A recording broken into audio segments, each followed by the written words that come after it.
প্রকৃতি যখন ভয়ঙ্কর হয় তখন কাউকে ছেড়ে দেয় না। ঠিক এমনই একটি ঘটনা ঘটেছিল ফ্লাইট 571 নামে একটি বিমানের সাথে। বিমানটি একটি বরফাচ্ছন্ন এলাকায় ধ্বংস হয়, যা মাটি থেকে কয়েক হাজার ফুট উপরে।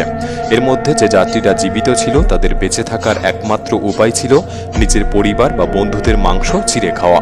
তাহলে ভেবে দেখুন ঘটনাটি কত ভয়ঙ্কর। টানা 72 দিন আন্দিজ পর্বতের চূড়ায় তারা জীবনের সাথে লড়াই করে বেঁচেছিল, যেখানে খাবার ছিল একমাত্র নিজেদের শরীরের মাংস। বিমান 571-এর এই ঘটনাকে আপনি পৃথিবীর সবচেয়ে বড় অলৌকিক ঘটনা বা মানব ইতিহাসের সবচেয়ে ভয়ঙ্কর ঘটনা বলতে পারেন। আমি শতভাগ নিশ্চিত এই ঘটনা আপনার আত্মাকে কাঁপিয়ে দেবে। ভয়ানক এই ঘটনাটির শুরু হয় 1972 সালের 12ই অক্টোবর। দক্ষিণ আমেরিকার উরুগুয়ে থেকে একটি চার্টার বিমান রওনা দেয়, যার গন্তব্য ছিল চিলির রাজধানী সান্টিয়াগো শহরে। বিমানটিতে যাত্রা করছিল একদল রাগবি খেলোয়াড় এবং তাদের সঙ্গী হিসাবে কারো কারো পরিবার বা কারো বন্ধু বান্ধব। বিমানটিতে মোট 45 জন প্যাসেঞ্জার ছিল, যাদের মধ্যে 3 জন ক্রু সদস্য। বিমানটিকে তার গন্তব্যে পৌঁছাতে 3 ঘন্টা সময় লাগত এবং তাদেরকে আন্দিজ পর্বতমালা পার করে যেতে হতো। কিন্তু হঠাৎ সামনের পাহাড়ি আবহাওয়া খারাপ হওয়ার কারণে তাদেরকে মাঝপথেই আর্জেন্টিনার মেন্ডোজা শহরে ল্যান্ড করতে হয়। সারারাত বিমানটি ওখানেই অবস্থান করেছিল। পরদিন 13ই অক্টোবর বিকেল 3টার দিকে বিমানটি পুনরায় উড্ডয়ন করে এবং আন্দিজ পর্বতমালার উপর দিয়ে সান্টিয়াগো যাওয়ার চেষ্টা করে। কিন্তু পর্বতমালার উপর দিয়ে ওড়ার সময় কুয়াশা এবং খারাপ আবহাওয়ার কারণে পাইলটরা তাদের সঠিক অবস্থান বুঝতে পারছিলেন না। বিমানটি তখন প্রায় 18,000 ফুট অ্যালটিটিউডে উঠছিল এবং ধীরে ধীরে আন্দিজ পর্বতকে পার করছিল। কিন্তু পাইলট যত সামনে এগিয়ে যাচ্ছিল আবহাওয়ার পরিস্থিতি ততই খারাপ হচ্ছিল। তাদের চোখের সামনে শুধু অন্ধকারাচ্ছন্ন কুয়াশা।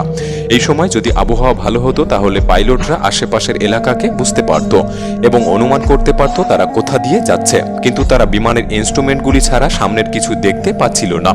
এইভাবে প্রায় 1 ঘন্টা অতিক্রম করার পর পাইলটরা অনুমান করে হয়তো তারা আন্দিজ পর্বতকে পার করে ফেলেছে।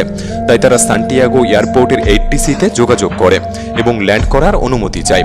8TC পাইলটদের প্রদান করা লোকেশনের উপর ভিত্তি করে বিমানটিকে ল্যান্ড করার অনুমতি দেয়।